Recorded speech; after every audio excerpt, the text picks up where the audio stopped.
Meu nome é Kézia Monteiro, eu sou membro da Igreja Presbiteriana do Jardim e vim te dar as boas-vindas para o nosso segundo dia de congresso online. O tema deste congresso é Flores que nascem no asfalto. Você pode estar se perguntando o porquê desse tema. Além dessa pergunta, outras perguntas podem inundar seu coração e mente. Como? Quando essa crise vai passar? Como eu posso ter fé nessa situação de adversidade? Como eu posso agir com sabedoria se tem tantas notícias diferentes todos os dias? Como eu posso servir a Deus em situação de isolamento social? É para responder essas questões que eu te convido para, junto comigo, junto com as minhas irmãs, procurarmos no único lugar que tem as respostas certas, que é a palavra do Senhor. Juntas, então, nesses dias, iremos abordar os temas de fé, sabedoria e serviço. Ontem, ouvimos tanto sobre fé, sobre como ter fé nesse momento que estamos vivendo e em tantos outros momentos de adversidade. Hoje, com essa fé, nós vamos aprender sobre sabedoria. E não tem como deixar de falar de sabedoria e não lembrar daquele versículo lá de Efésios 5, 15 e 17, que diz: Portanto, vede prudentemente como andais, não como necios, e sim como sábios, remindo o tempo, porque os dias são maus. Por esta razão, não vos torneis insensatos, mas procurai compreender qual a vontade do Senhor. Eu desejo que essa mensagem de hoje e que as outras mensagens tragam luz à sua mente e ao seu coração para que você entenda qual é a vontade do Senhor. Deus te abençoe. Graça e paz, minhas irmãs, que alegria estar participando desse momento, dessa conferência. E nós somos gratos pela oportunidade que o Senhor nos dá de louvá-lo. E nessa oportunidade, vamos cantar uma versão do Salmo 23, que fala da suficiência do Senhor em nossas vidas. Se temos ao Senhor, isso já é suficiente, não precisamos desejar nada além disso. Então vamos cantar essa versão do Salmo 23.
estás.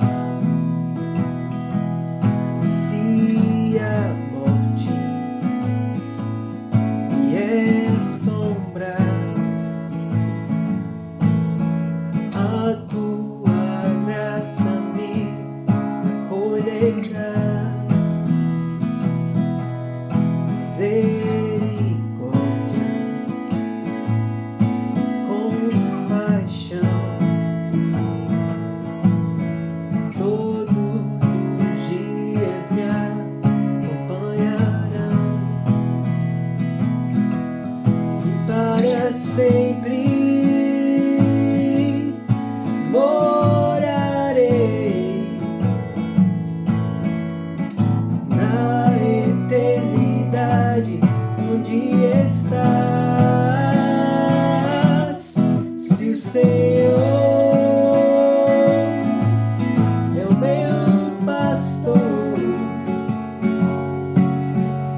aquilo que eu não tenho, eu não preciso. Se o Senhor é o meu pastor,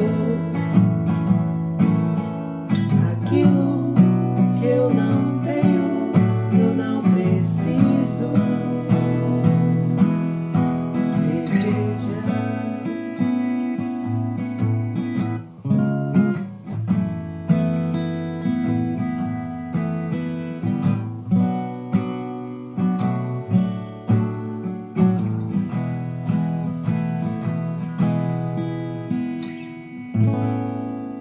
Amém. Que o Senhor continue abençoando você aí da sua casa. Graça e paz do Senhor de Jesus a todos os irmãos e irmãs que nos assistem essa noite. Queremos dizer da nossa alegria de podermos participar desse encontro. Um encontro atípico, num momento difícil, mas que podemos ser abençoadas. Eu quero, nesse momento, entregar a vida da nossa preleitura da noite, Priscila Duarte, da Igreja de Boa Viagem, no Recife, que muito generosamente nos auxilia, nos direciona nesse estudo da noite. Vamos orar? Pai, em nome do Senhor Jesus, nós queremos te render graça, Pai, pela vida de Priscila. Queremos te agradecer, Senhor, pela disponibilidade dela, Senhor. Queremos te pedir que abençoe a família dela, abençoe a sua vida profissional, em todos os âmbitos de sua vida, Senhor. Derrama bênçãos infinitas, Senhor. Queremos te pedir que ela venha trazer à memória, Senhor, tudo que ela estudou, tudo que ela se preparou para esse momento, Senhor. E que tu fale através dela, Senhor, o que tu queres que a gente escute, Pai. Em nome do Senhor Jesus, te pedimos saúde e proteção para ela. E que tudo que venha acontecer esta noite redunda em glória para o teu santo nome. É o que nós pedimos e já te agradecemos em nome do Senhor Jesus. Boa noite, irmãs. Meu nome é Priscila Duarte. Eu sou da Igreja Presbiteriana de Boa Viagem, Recife. E, em primeiro lugar, eu gostaria de agradecer à liderança da Igreja Presbiteriana do Jardim, em Campina Grande, pelo convite. Eu me senti muito honrada, muito feliz pelo privilégio de poder compartilhar um pouco da palavra de Deus com as irmãs. Eu gostaria também de parabenizar a liderança da igreja pela iniciativa desse congresso. Esse congresso que é tão oportuno e que trata de temas tão relevantes para os dias que nós estamos vivendo. Flores que nascem no asfalto é o nome do congresso. Flores que se desenvolvem, mesmo em ambientes hostis, mesmo em ambientes áridos. Eu acho que esse tema, ele reflete muito bem a mulher cristã. A mulher cristã, ela tem a delicadeza, ela tem a beleza de uma flor, mas ela tem também a força. Ela tem também a resistência, não só para brotar em um solo árido, como esse mundo em que nós estamos vivendo, mas para florescer, bela, linda, enfeitando e exalando o bom perfume de Cristo. Mas como nós veremos no decorrer dessa palestra, nada disso vem dela própria, mas do alto, vem de Deus. E hoje nós vamos falar um pouco sobre sabedoria em tempos de insensatez. E a Bíblia, ela tem muitas passagens riquíssimas acerca da sabedoria. Afinal, a Bíblia é a palavra de Deus. ela dá sabedoria aos simples, como o Salmo 19 nos diz. Mas eu escolhi falar um pouco sobre sabedoria a partir do que Salomão diz em Provérbios 14:1. Provérbios 14:1 diz o seguinte, é um texto bem conhecido de todas nós, que a mulher sábia edifica a sua casa, mas a insensata, pelas suas próprias mãos, a derriba. Eu gostaria de orar nesse momento para que Deus conduza todas as palavras dessa palestra, para que Deus me use como instrumento em suas mãos, para que cada uma de nós sejamos edificadas, sejamos confrontadas pela palavra de Deus, e assim nós possamos florescer nesse mundo aqui, exalando o bom perfume de Cristo. Senhor Deus, nós louvamos o Teu nome, nós queremos agora, Senhor, Te agradecer pelo privilégio, Senhor, pela oportunidade que temos nesse congresso virtual, juntas, ó Pai, mesmo que não fisicamente, mas juntas com o propósito de aprender de Ti, juntas, ó Pai, com o único propósito de nos achegarmos diante da Sua palavra, Senhor, para nos enriquecermos com ela, para aprendermos com ela, para buscar sabedoria, Senhor, na fonte de toda sabedoria, que é o nosso Senhor Jesus. Clamamos a Ti, ó Pai, que o Senhor fale aos nossos corações, que o Senhor fale ao coração de cada irmão, ó Deus, que está ouvindo essa palestra nesse momento, ó Pai, que a Sua palavra, Senhor, nos confronte, ó Deus, que a Sua palavra, Senhor, nos humilhe e revele, Senhor, tudo que há em nós, que não glorifica o Teu nome. Tudo, Senhor, que há em nós que não bendiga o Seu nome, Pai. Para que possamos viver vidas como mulheres sábias, vidas santas, vidas dignas, ó Pai, da vocação que nós somos chamadas, ó Deus. Em nome de Jesus, ó Pai. Amém. Eu gostaria de começar lembrando de algumas distinções que a Bíblia faz entre a verdadeira e a falsa sabedoria, entre a sabedoria que vem do alto e a sabedoria terrena. Por um lado, a Bíblia diz que o proveito da sabedoria é que ela dá vida ao seu possuidor. Salomão escreveu isso lá em Eclesiastes. E por outro lado, a Bíblia diz também, a Bíblia nos alerta contra aquilo que é falsamente chamado de saber. E essa distinção que a Bíblia faz, ela surgiu por conta do pecado. Ela surgiu porque o pecado seduz as pessoas. O pecado tenta as pessoas a buscarem a sabedoria à parte de Deus, a buscarem a sabedoria longe de Deus. E nunca se soube tanto, nunca houve tanta disseminação de conhecimento como nos dias de hoje. E numa velocidade, irmãs, impressionante. Mas eu acredito também que, a despeito de todo esse conhecimento, nós estamos vivendo tempos de insensatez sem precedentes.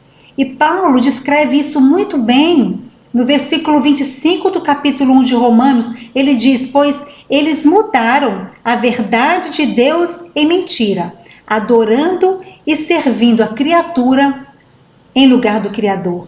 De modo que a Bíblia declara que a sabedoria e o conhecimento que o mundo extrai de seus próprios princípios, eles se opõem diretamente à verdadeira sabedoria.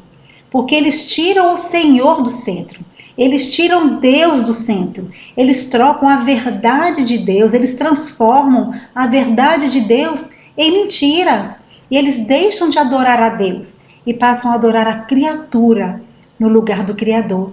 E como mulheres cristãs, nós não poderemos nos opor aos princípios da época, dessa época em que vivemos, a menos que a Bíblia, a palavra de Deus, determine todos os aspectos da nossa vida, a menos que a nossa visão de mundo, a nossa maneira de enxergar o mundo seja totalmente a partir da Bíblia, seja totalmente moldada pela Bíblia. Isso é o que nós chamamos de cosmovisão bíblica.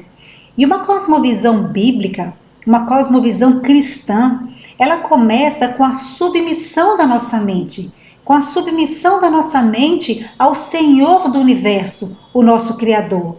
Ela começa quando estamos dispostas a sermos ensinadas pelo nosso Senhor. Nós nos submetemos ao que a palavra diz.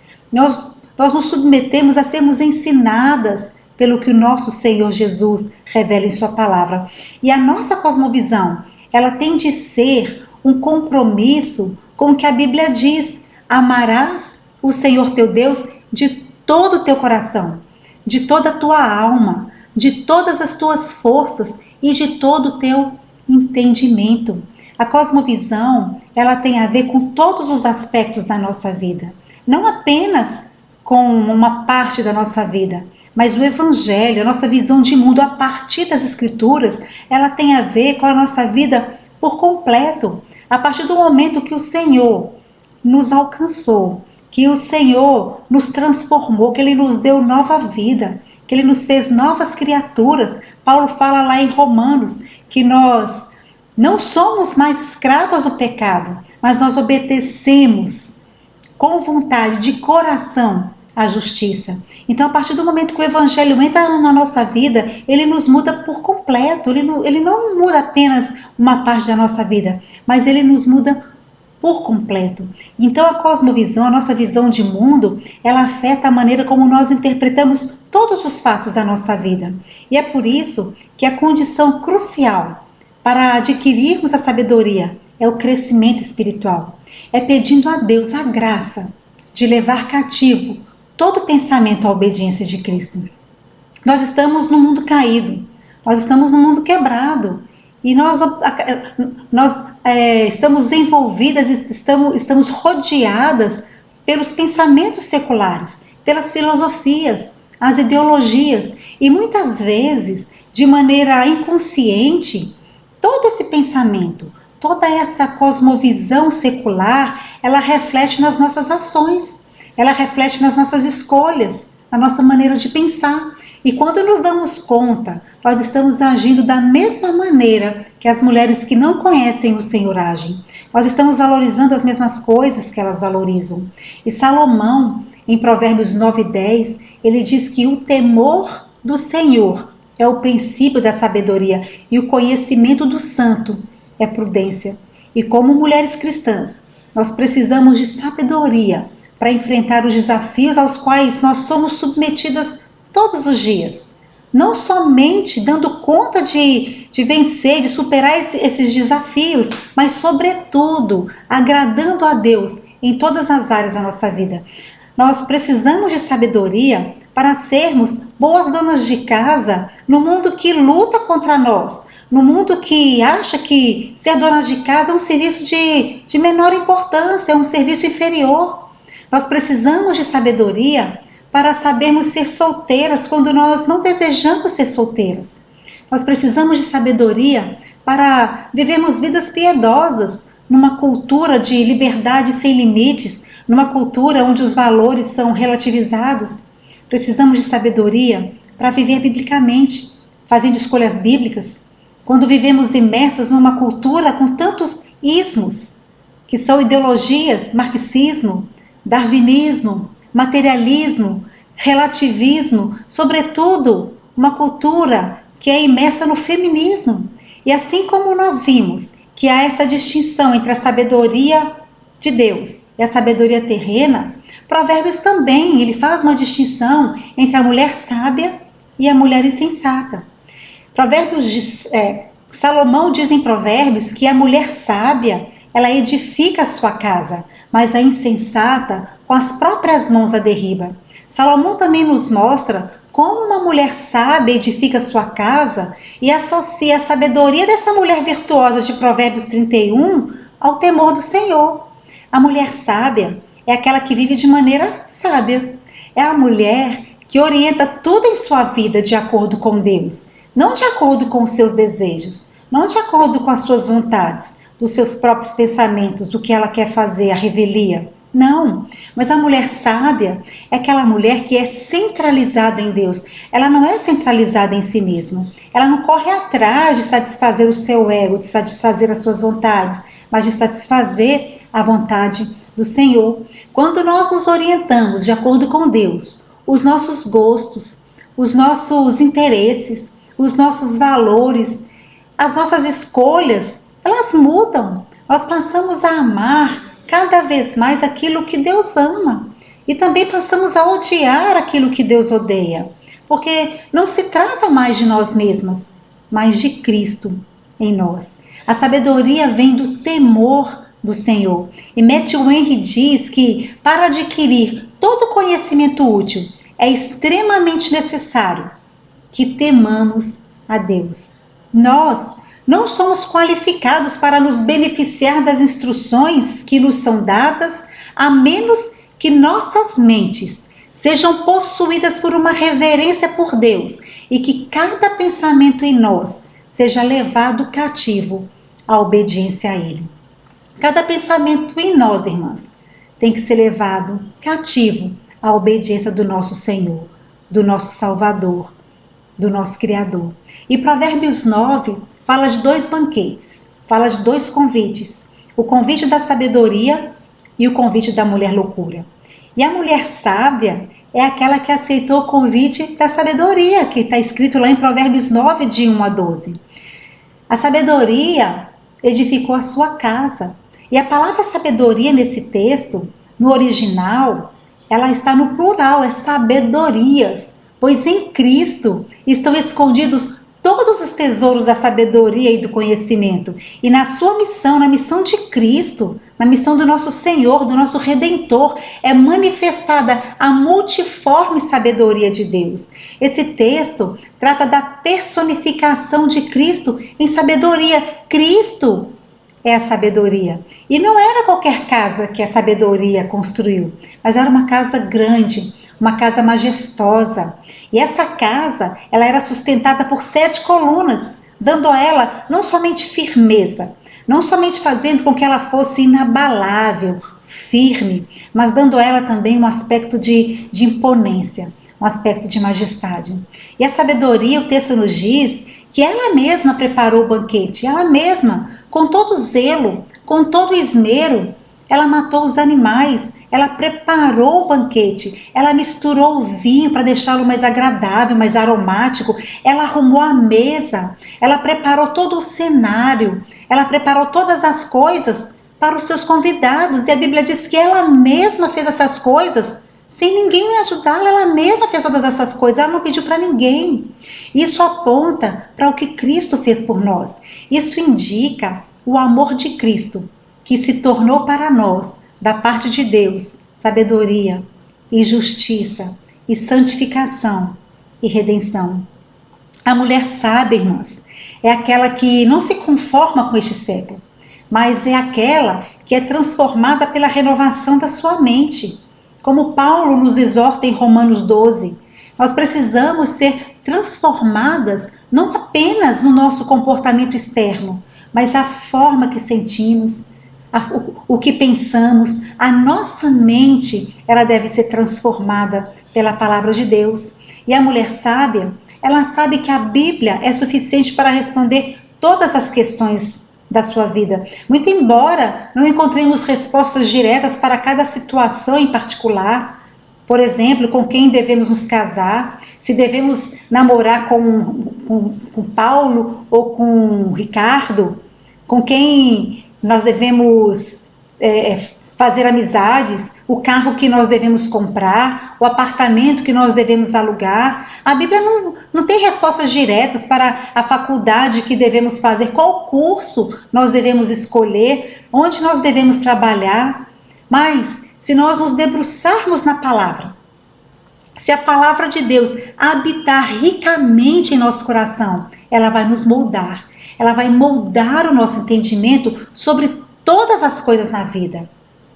Quanto mais absorvermos a palavra de Deus, mais prontamente conseguiremos a sabedoria que precisamos para as circunstâncias particulares da nossa vida, para ter escolhas sábias, para fazermos escolhas sábias. Precisamos de uma mente renovada, de uma mente que seja tão moldada, tão dirigida pela vontade revelada de Deus na Bíblia, para que possamos perceber, para que possamos avaliar todas as coisas, não com a nossa própria mente, mas com a mente de Cristo, e discernirmos o que Deus nos chama a realizar. A mulher sábia, ela é governada pelos princípios da palavra de Deus, não pelos seus próprios sentimentos, ou hormônios, ou prazeres. Muitas vezes, nós queremos adaptar a palavra de Deus simplesmente para nos sentirmos melhor. Muitas vezes, nós escolhemos aquilo que nós achamos interessante na palavra de Deus, como se nós pudéssemos escolher algumas partes que nos interessam. Mas a palavra de Deus, irmãs, ela é toda verdadeira. Nós não podemos escolher partes da palavra de Deus. Ela é toda a sabedoria de Deus. Mas a mulher sábia, ela não busca conselhos no mundo. Ela busca conselhos apenas na palavra de Deus, porque a Bíblia é a sua regra de fé e prática.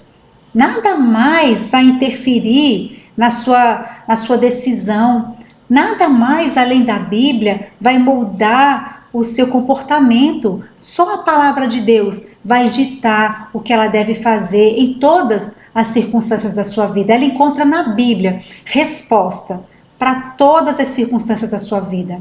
Muitas de nós podem estar passando por situações complicadas, situações difíceis em casa, talvez situações complicadas com o relacionamento com o nosso marido, ou problemas com os nossos filhos, talvez dificuldade em conciliar a casa e o trabalho fora de casa.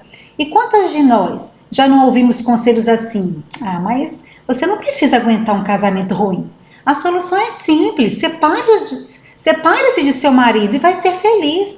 Vai em busca da sua felicidade. Se ele não te agrada, se ele não te faz feliz, vai procurar alguém que te faça feliz. Você merece ser feliz.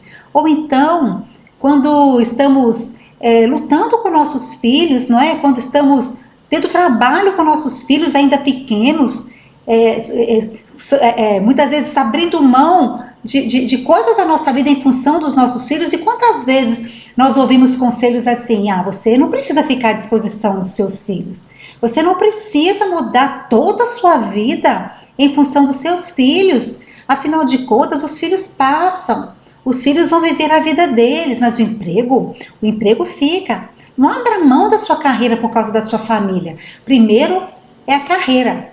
O casamento, a família, é plano B. Quantas vezes nós ouvimos conselhos que eles vão na contramão daquilo que a Bíblia diz? Eu me lembro uma vez que eu estava falando para mulheres, numa igreja aqui em Recife, sobre feminilidade bíblica, e ao final da palestra uma senhora me perguntou se é errado ela orientar a filha dela que primeiro arrumasse o emprego e depois casasse, pensando que o emprego era o plano A, o casamento era plano B.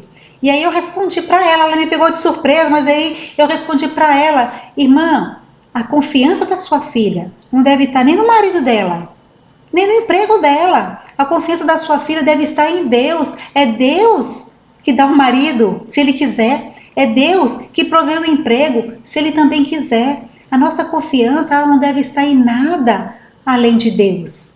Então, quantas vezes nós ouvimos conselhos que vão na contramão do que a Bíblia diz? Mas a mulher sábia de Provérbios 31, a mulher sábia que edifica a sua casa, essa mulher, ela aceitou o convite da sabedoria e ela edifica a sua casa. Ela entende, à luz da Bíblia, o papel que Deus, o autor da vida, escreveu para que ela exercesse, não para o benefício dela, muito embora ela se regozije, ela tenha assim benefícios de servir ao Senhor e de agradar ao Senhor, mas o fim principal dela é glorificar o Senhor com a sua feminilidade. Mas o Senhor, irmãs, Ele é tão bondoso, Ele é tão misericordioso, que Ele nos abençoa de formas que a gente nem imagina quando nós somos fiéis a Ele, porque Ele é misericordioso. E assim como a mulher de Provérbios 31, a mulher sábia, ela investe os seus esforços, ela investe a sua energia na construção, na edificação do seu lar. E essa construção, ela envolve nutrir vidas.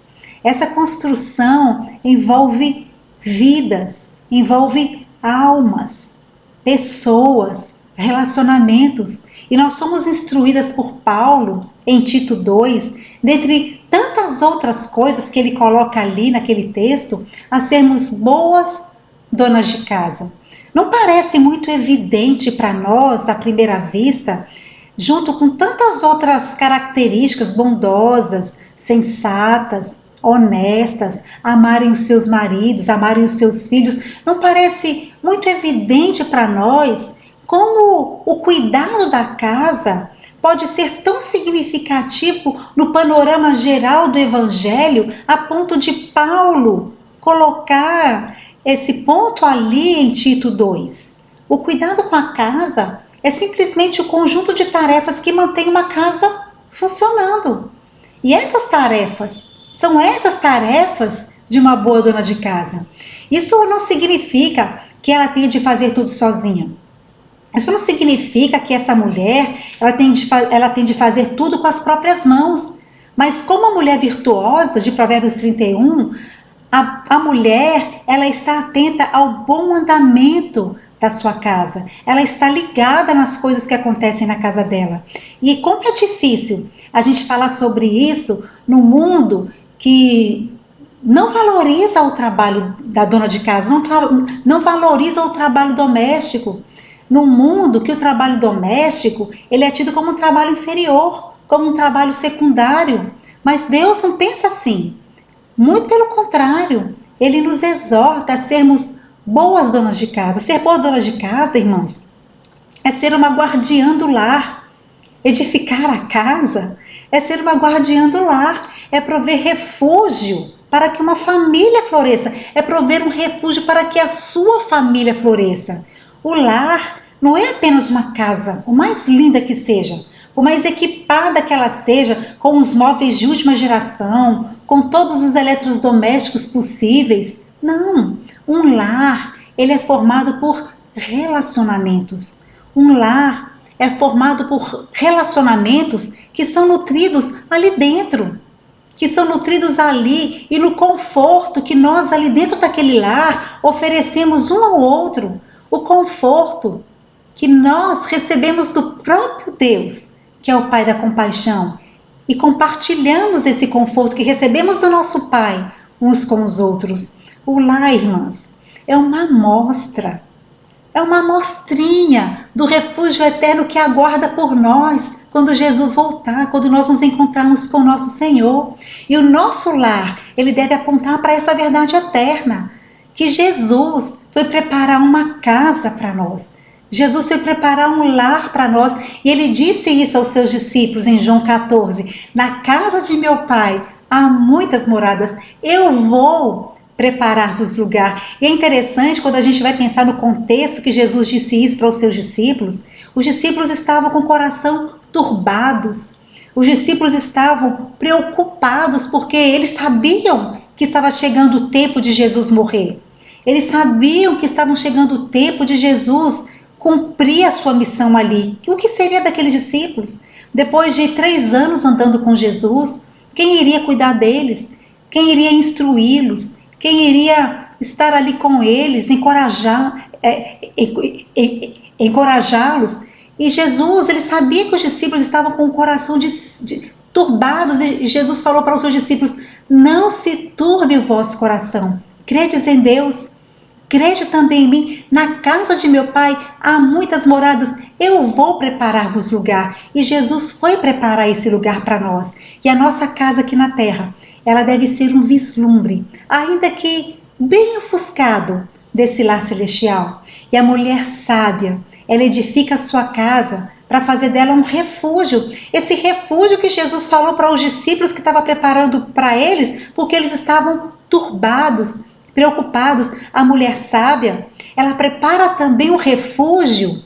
Ela faz do seu lar um refúgio, um lugar seguro, para onde o seu marido deseja voltar depois de um dia exaustivo, cheio de problemas, de lutas, um dia cansativo do trabalho. Ele deseja voltar para o seu lar, para o seu refúgio que a sua esposa preparou, quando ele está com o coração turbado, preocupado, porque ele sabe que ali no seu lar ele vai estar seguro, ele vai estar calmo, ele vai ser acolhido, ele vai ser amado. Ele sabe que na sua casa, no seu lar, ele vai encontrar descanso, ele vai encontrar consolo, ele vai encontrar abrigo, ele vai encontrar um refúgio nesse mundo que é tão hostil. A mulher sábia, ela faz do seu lar um lugar para onde os seus filhos vão sempre querer voltar, para onde os seus filhos vão querer correr quando estiverem com problemas, para onde os seus filhos vão querer estar, porque ali eles se sentirão acolhidos, ali eles se sentirão seguros, amparados, cuidados. E eu queria falar com você que é solteira. Não importa se você é solteira, você pode também edificar o seu lar de maneira que ele seja um lugar onde as suas amigas sempre gostem de estar, onde elas encontrem abrigo, onde elas encontrem consolo, onde elas encontrem amor, onde elas encontrem palavras de encorajamento, onde elas encontrem amizade, carinho. Você pode edificar, você também que é mulher solteira, o seu lar, para que ele aponte também para o lar celestial. A nossa casa, irmãs, ela aponta para uma realidade muito maior, muito além do que essa realidade terrena, mas para uma realidade eterna. Esse é o chamado para as mulheres. Esse é o convite da sabedoria. E a mulher sábia, ela aceita esse convite. Ela entende o seu chamado. Mas a Bíblia diz que nem todas as mulheres são sábias. E Salomão fala também da mulher que é insensata, aquela que com as suas próprias mãos derriba a sua casa. A mulher insensata, ela não teme o Senhor. Ela não se submete a Deus. Ela não aceitou o convite da sabedoria. Ela não deixou de andar com os insensatos. Ela não deixou as más companhias, as más influências para andar no caminho do entendimento. Pelo contrário, ela aceitou o convite da mulher loucura. E o texto diz, em Provérbios 9, que a mulher loucura ela é ignorante, que ela não sabe coisa alguma. E a gente lê lá no texto que a mulher loucura, ela não teve trabalho nenhum para preparar o seu banquete. Não foi como a sabedoria que preparou o seu banquete com esmero, com zelo, com cuidado, saiu para convidar os seus convidados. Não, a mulher loucura, a Bíblia diz que ela se senta na porta da sua casa aguardando aqueles que vão procurá-la. Ela não teve trabalho nenhum para preparar o seu banquete, porque o que ela oferece são águas roubadas, são mentiras camufladas de belas verdades, mas que no fim produzem a morte. E a mulher insensata, ela é facilmente atraída para esse convite. A mulher insensata, ela é facilmente envolvida, ela é facilmente enredada pelo mundo. Ela acredita nas mentiras que o mundo diz. Ela acredita que se ela, por exemplo, se parecer jovem e bonita, ela vai ter garantida a felicidade dela, que esse é o caminho para a felicidade dela. Que se manter jovem e bonita é o caminho para a realização dela. E aí ela investe todas as suas forças, ela investe o seu tempo, ela investe o seu dinheiro em busca de uma aparência jovem e mais, em busca de uma aparência que é ditada pelos padrões do mundo. E assim ela não terá prazer em envelhecer de uma maneira graciosa, contando seus dias para que ela tenha um coração sábio, mas ela vai sempre correr atrás de padrões inalcançáveis, de padrões impostos pelo mundo. A mulher sábia, ela é materialista, ela é ambiciosa, ela não busca servir a Deus com a sua feminilidade, pelo contrário, ela acha que isso não tem nada a ver, que isso não vem ao caso, mas ela é seduzida pelo sucesso do mundo. O seu coração, ele é atraído pelo que o mundo oferece. A mulher insensata, ela deseja ser independente. Ela não quer ser dependente de Deus. Ela fica encantada com as ideologias mundanas, com os ismos que nós temos hoje na nossa sociedade, e ela permite que essas ideologias moldem o seu entendimento. Ela permite que essas ideologias ditem como ela deve agir, como ela deve se comportar. e ela se esquece do que a Bíblia diz, e ela se volta totalmente, ela ignora totalmente o que a Bíblia diz, e ela se volta para o que essas ideologias pregam.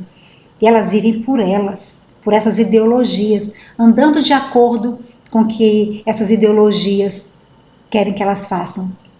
E em vez de enxergar o mundo, em vez de interpretar os fatos do mundo com as lentes das Escrituras, com uma cosmovisão bíblica, ela interpreta os fatos a partir dessas filosofias. Ela aceita essas mentiras camufladas de verdade.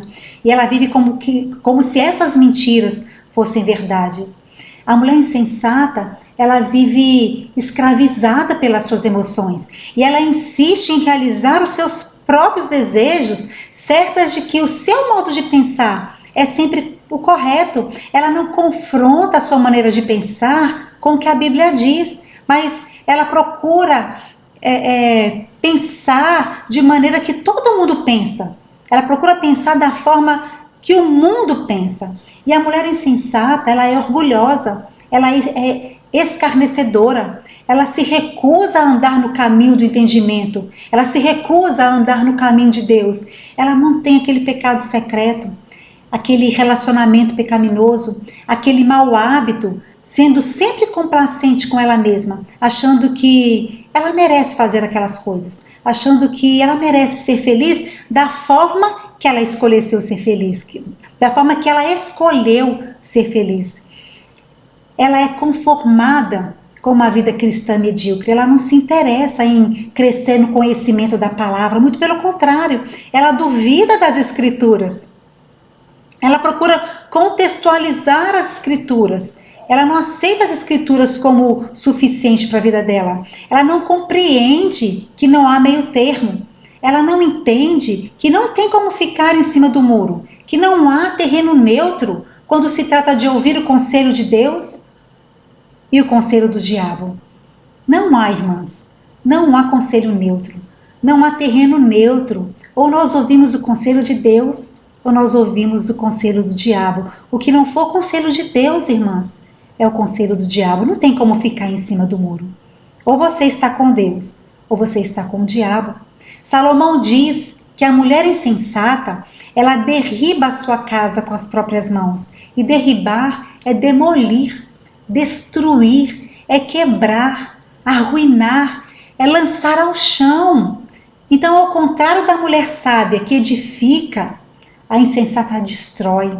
A insensata, ela corrói lentamente a fundação da sua casa. E assim como Salomão nos apresenta aqui, esse contraste entre a mulher sábia e a mulher insensata, Tiago faz também um contraste entre a sabedoria terrena e a sabedoria do alto.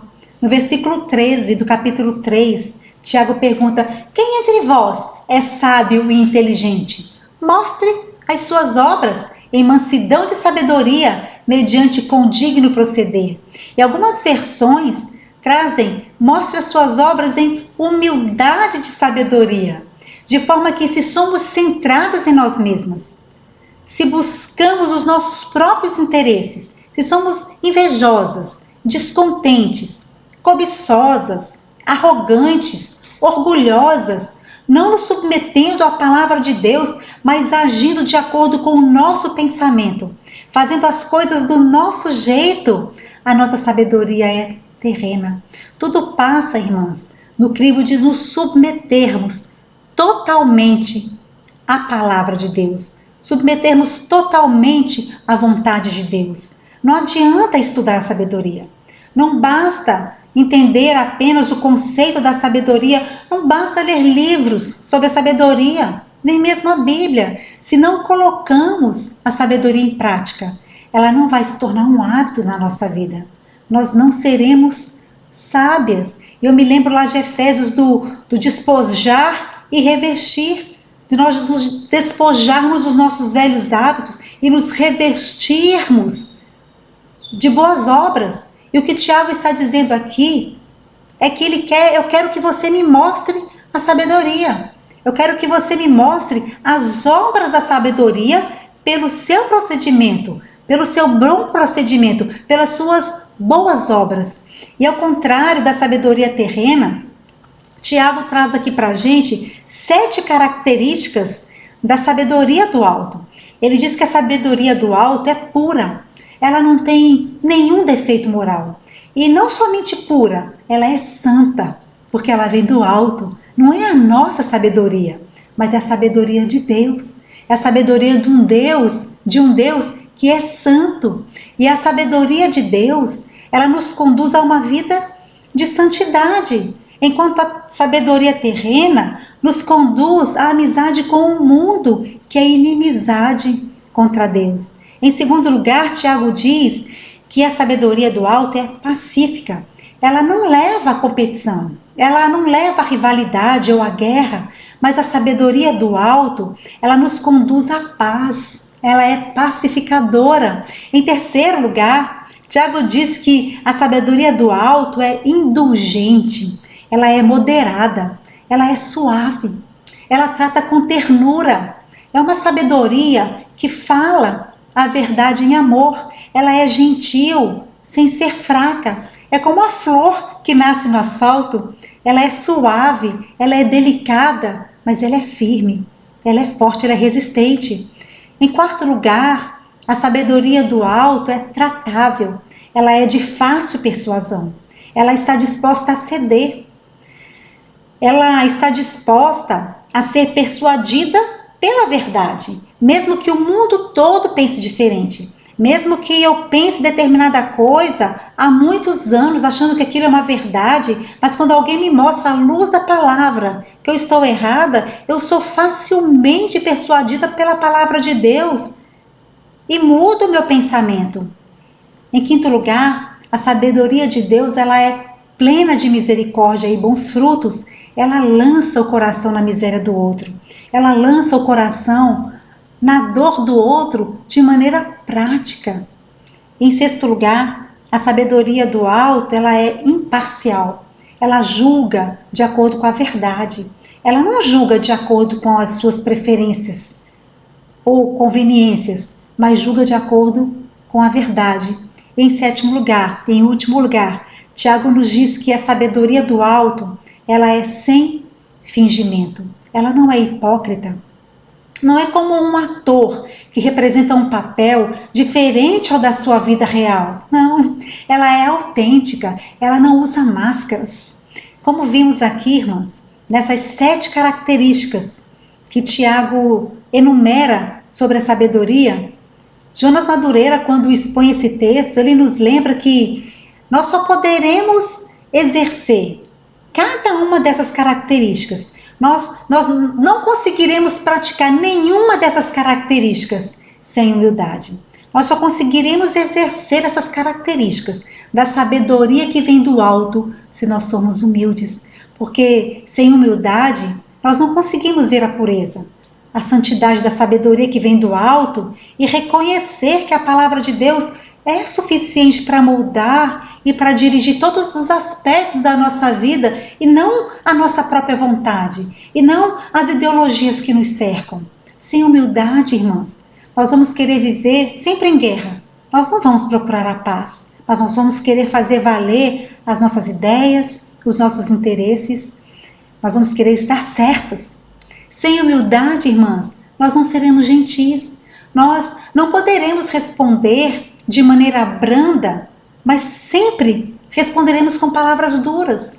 Sem humildade, não vamos nos deixar persuadir, mesmo que o outro esteja certo, mesmo que o outro tenha razão, mas nós vamos querer manter a nossa reputação e não vamos abrir mão daquilo que nós pensamos. Não vamos reconhecer que estamos erradas. Não vamos nos deixar ser persuadidas.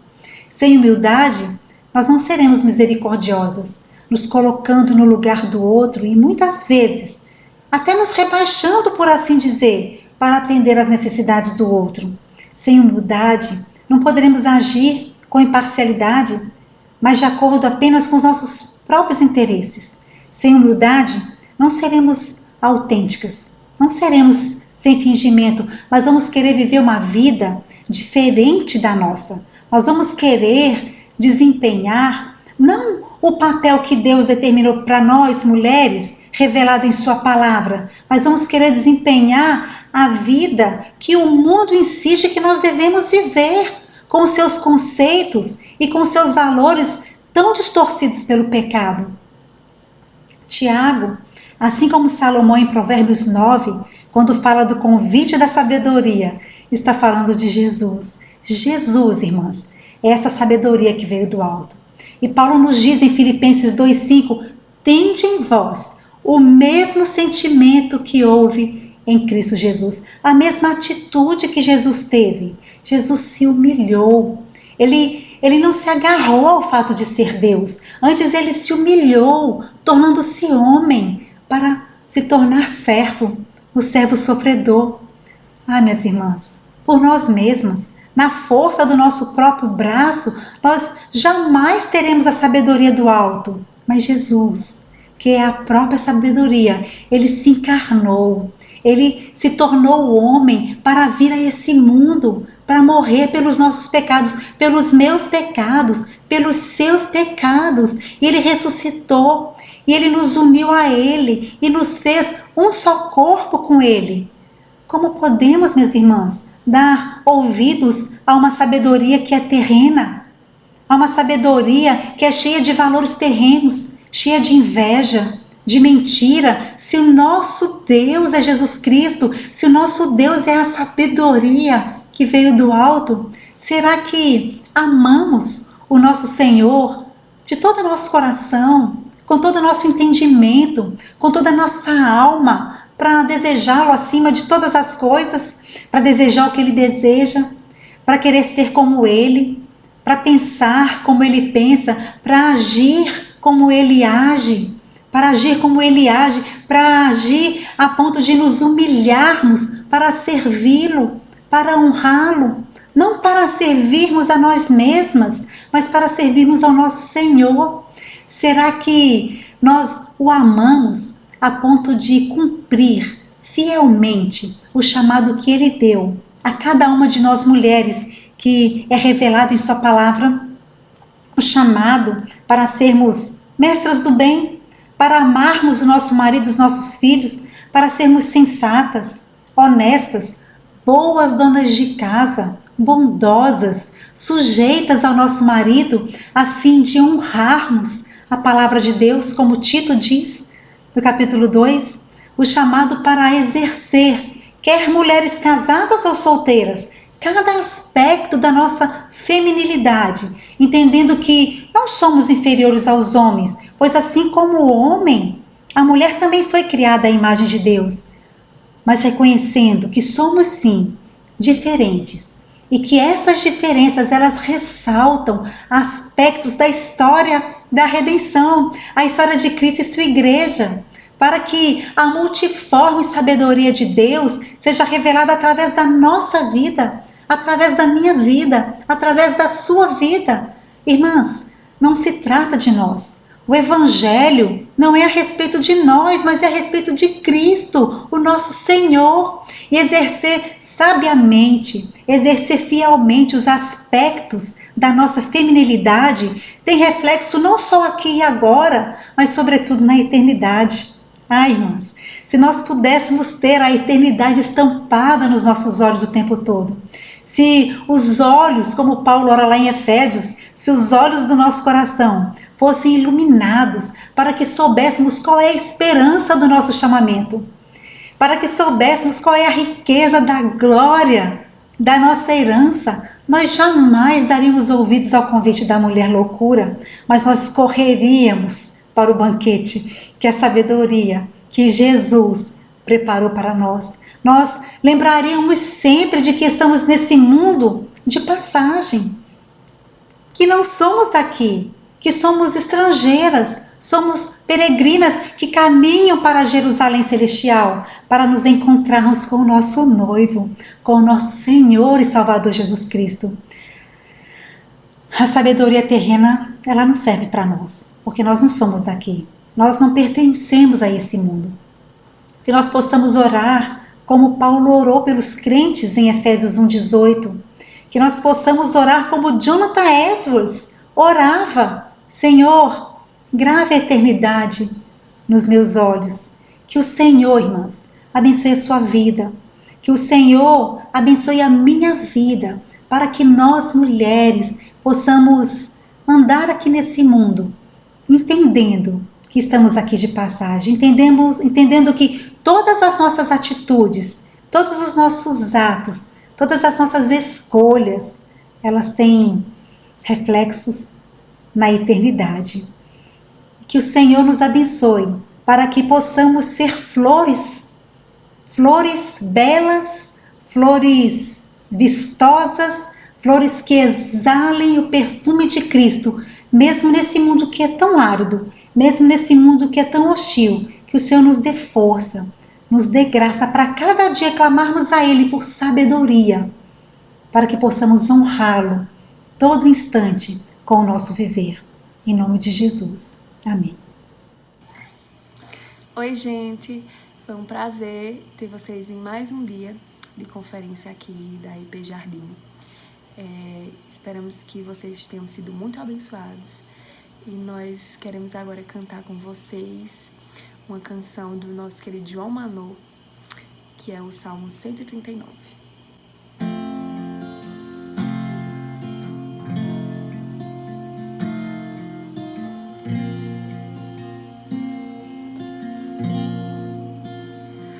Para onde me ausentarei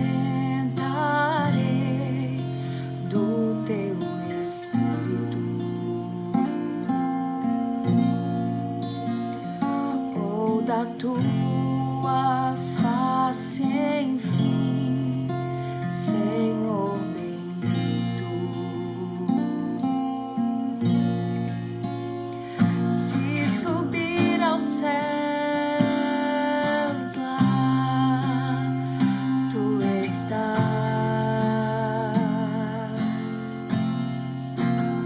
Se fizer da minha cama o mais profundo abismo, lá também estás, lá também estás. Me puseste em tuas mãos, tal ciência é para mim maravilhosa, maravilhosa.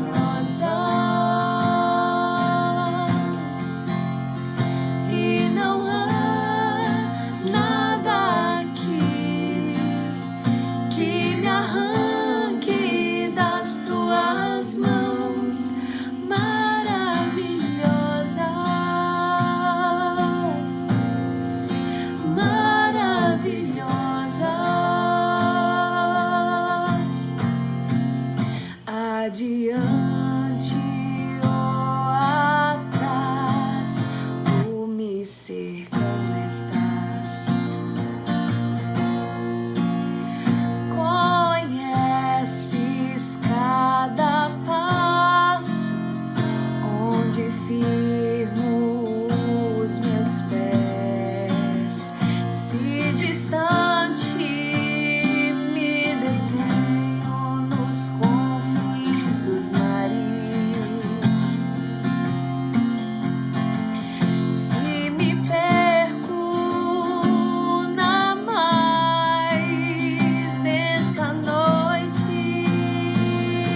ciência é para mim maravilhosa,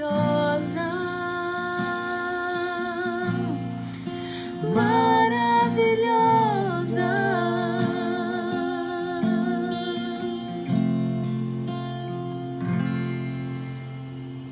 Orar por mais um dia finalizado. Senhor Deus, bondoso e justo Tu és, Senhor. Nós Te louvamos, pois Tua palavra é a verdade. É lâmpada para os nossos pés, Senhor, e luz para os nossos caminhos. Nos ensina e nos faz absorver tudo que por meio de Priscila o Senhor quis mostrar. Continua abençoando essas Tuas servas, Senhor, e livra tanto ela como nós das situações que desonram Teu nome. Nos dê sabedoria e discernimento para enfrentar esses tempos difíceis, Senhor. E tem misericórdia de nós, pois somos Tuas filhas, Senhor, filhas amadas, filhas queridas, Senhor. E que por meio de tanto pecado, o Senhor nos salvou. É por isso que eu Te oro, Senhor. Em nome do Senhor Jesus Cristo. Amém.